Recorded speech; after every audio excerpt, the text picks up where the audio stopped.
হাজারদুয়ারি। নামটা শুনে কি মনে হচ্ছে যে এখানে হাজারটা দুয়ার হবে?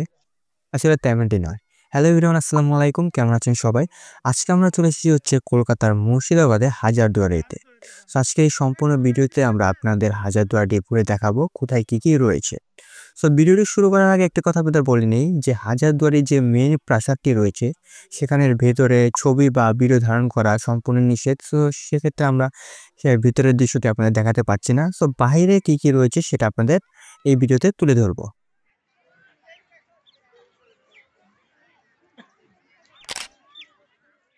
সো পশ্চিমবঙ্গের মুর্শিদাবাদ জেলা অবস্থিত হাজারদুয়ারি প্রাসাদটি ব্রিটিশ যুগে বাংলার এক বৈশিষ্ট্যপূর্ণ ঐতিহাসিক নিদর্শন হলো এই হাজারদুয়ারি। বিশালাকার এই প্রাসাদের প্রত্যেকটি হলঘর অনুপম সৌন্দর্যের আলোকে সজ্জিত করা।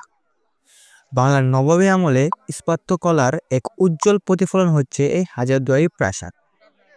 1837 সালে নবাবী নাজিম হুমায়ুন খাঁর জন্য 80 ফুট উঁচু 3 তলা গম্বুজওয়ালা এই প্রাসাদটি নির্মিত করা হয়।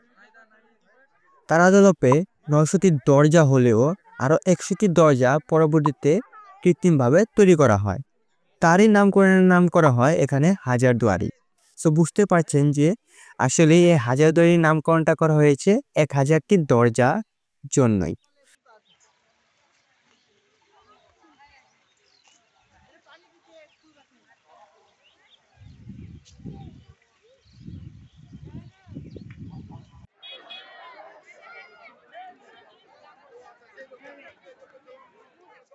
সো আমরা খুব সকালবেলায় রওনা দিয়ে যাই হাজারদুয়ারিতে যাওয়ার জন্য। সো খুব সকালে আমরা ট্রেনে করে হাজারদুয়ারিতে চলে যাই এবং টিকিট কেটে আমরা ভিতরে প্রবেশ করে ফেলি।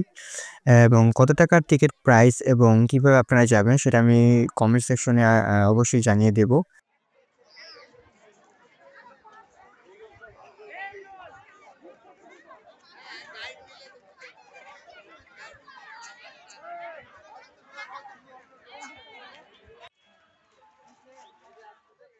মানে এক কথায় বলা যায় যে আমাদের বাংলাদেশে যেমন লালবাগ আমরা দেখেছি সেটা খুবই ছোট আকারে, কিন্তু এখানে গেলে আপনারা দেখতে পাবেন যে সেই নবাবী আমলের যে কিছু নিদর্শন, সেই নবাবী আমলের তারা যে কিভাবে যুদ্ধ করতো সেই অস্ত্রগুলো সেগুলো সেই প্রাসাদে রয়েছে। যেহেতু ভিডিও বা ছবি তোলা সেখানে সম্পূর্ণ নিষেধ, তো সেটা আমরা করতে পারিনি।